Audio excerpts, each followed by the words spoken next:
চুৰ ডকাইতৰ কোনো জাতি মাটি ভেটি বা ব্যক্তিলৈ কথা নাই, চুৰ চুৰে। গতিকে আমাৰ নিচিনা মানুহৰ ঘৰত যি কৰিব তেনেকুৱা মানে সেইটো সঁচাকৈ এটা ভাবিবলগীয়া কথা। এতিয়া আপোনালোকে জানে জাজৰ ঘৰতো চুৰ হৈছে গুৱাহাটীত। গতিকে আমিতো বাৰু সাধাৰণ কাৰ্যকৰ্তা দলৰ, গাঁৱত থাকোঁ। মই কৰ্মসূত্ৰে গুৱাহাটীত আছিলোঁ। যোৱাকালি ভাইটি ফোন কৰিলে, ক'লে যে সি বন্ধ কৰি থৈ দিছে চুৰে মানে মোৰ ৰুম মাৰ ৰুম এনেকৈ লুটপাট কৰি বস্তু বাহানি লৈ গৈছে। তাৰপিছত আমি গম পালোঁ আমাৰ CC কেমেৰা ফুটেজত দুজন উদণ্ড যুৱকৰ নিচিনাৰ হয়তো আজি আমি ভাবিছোঁ ড্ৰাগছ এডিক্টেডে হ'ব, কাৰণ সেই ল'ৰা দুজন মানে যি ধৰণে ভিডিঅ' ফুটেজত আমি চাইছোঁ CCTVৰ মানে চুৰ কৰিব আহিছে ঠিকেই, লগত অস্ত্ৰও আছে, কিন্তু সিহঁতে অন্যান্য বস্তু নিয়া নাই। আমাৰ মাৰ সোণৰ অলংকাৰ টকা পইচা মাৰ জমা আছিল কিছু, কাৰণ দেউতা ঢুকোৱাৰ পিছত বা মাৰ নিজৰ মা নাম পাৰ্টিৰো সভানেত্ৰী আছিল, তেখেতৰ তেনেকৈও সংগঠনৰ টকা আছিল, ময়ো দি যাওঁ, তেনেকৈ ঘৰ চলাৰ কাৰণে মাৰ তাত কিছু টকাও জমা আছিল আৰু মাৰ অলংকাৰ চুৰে লৈ গৈছে। কিন্তু মোৰ ৰুমত বিশেষ কৰি একো, কাৰণ মই ইয়াত কাপোৰ কানিৰ বাহিৰে একো নাৰাখোঁ আৰু তো কাগজ পত্ৰ ডকুমেণ্টছবিলাক থাকে, কিন্তু মোৰ তাত কোনো টকা পইচা বা মোৰ পৰা উদ্ধাৰ কৰিব পৰা নাই সিহঁতে। যিয়ে নহওক এইটো এটা আমাৰ কাৰণে লাজৰ কথা হৈছে, কিয় আজি বহৰী অঞ্চলত সঘনাই চুৰিকাণ্ড সংঘটিত হৈছে। আজি হয়তো মোৰ ঘৰত CCTV থকা পিছতো আমি অলৰেডি আমি চুৰৰ ফুটেজ আমি পাই গ'লোঁ। চিনাক্ত হয়তো পুলিচে কৰিব পাৰে নোৱাৰে আমি নাজানো। আমাৰ বিশ্বাস আছে অতি সোনকালে পুলিচে চুৰৰ অনুসন্ধান লাভ কৰি আমাৰ দৃষ্টান্তমূলক শাস্তি প্ৰদান কৰাৰ বিশ্বাস আছে। কিন্তু সঘনাই এই অঞ্চলত চুৰি কাৰ্য সংঘটিত হৈছে। আজি অসম চৰকাৰৰ এটা ব্যাগম পুলিচ প্ৰশাসন থকাৰ পিছতো যদি এনেকুৱা চুৰি কাৰ্য হৈ থাকে, আমি নিশ্চয় ভাবিম ইয়াত পুলিচৰো মানুহ জড়িত নিশ্চয় হৈ আছে।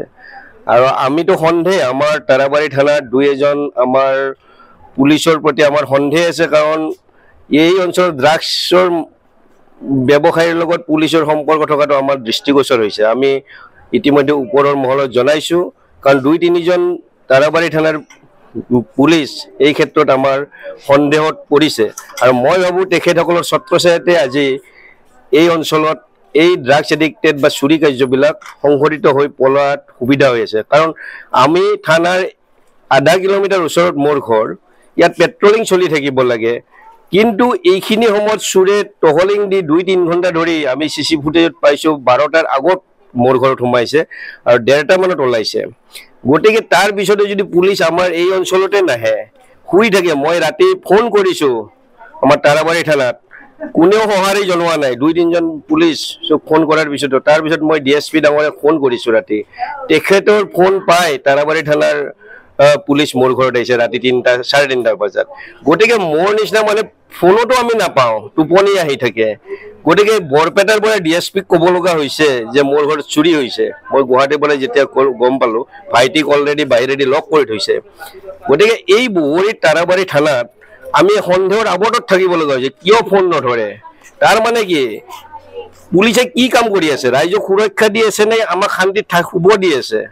আজি যদি কিবা মোৰ ভাইজনক, কাৰণ সিহঁতৰ অস্ত্ৰ লৈ আছে, সি যদি অকলশৰীয়া আছে, সিৰ পৰিয়াল যদি সিৰ কিবা এটা দুৰ্ঘটনা হ'লে হ'ল, সেইটোতো সন্দেহ নুই কৰিব নোৱাৰে, কাৰণ পুলিচ অহা নাই। সি যদি কিবা কাৰণত ওলাই আহিলে হ'ল, সিকতো আক্ৰমণ কৰিলে হ'ল, কাৰণ হাতত লাঠি ডেগাৰ মই দেখিছোঁ, কাৰণ সি প্ৰত্যাক্ৰমণ কৰাৰ লগে লগে হয়তো মৃত্যু হৈ গ'লে হ'ল।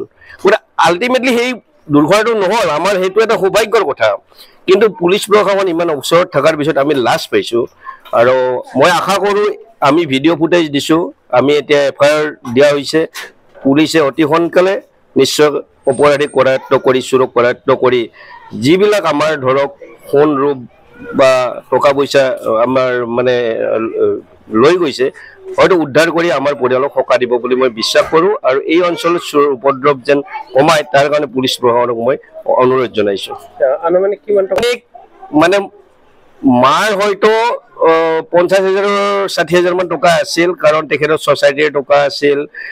দেউতাৰো কিছুমান টকা মৃত্যুৰ পিছত যিখিনি আছিল মাৰ হাততে আছিল ময়ো কেতিয়াবা আহিলে মাক দি থৈ যাওঁ ঘৰখন চলাব লাগে হয়তো 50-60 হাজাৰ মান টকা আছিল আৰু সোণ মোটামুটি মাৰ 3 লাখ 3.5 লাখ মান টকাৰ হয়তো সোণ গুচি গৈছে মানে দেউতাই ঢুকোৱাৰ পিছত মাই মানে সোণৰ অলংকাৰ পিন্ধি এবছৰ হিচাপত নোৱাৰে কাৰণে সেইবিলাক থৈ দিছিল এনেই মাই পিন্ধিয়ে থাকে কিন্তু সেই থোৱা বস্তুবিলাক হয়তো চুৰে মাৰ গডৰেজ ভাঙি গোটেইখিনি লৈ গৈছে পইচা আৰু দেউতাৰো টকা আছিল দেউতাৰ কিছুমান ডকুমেণ্টছৰ কিছুমান প্ৰাইভেট হেৰিটো টকা আছিল গোটেইখিনি লৈ গৈছে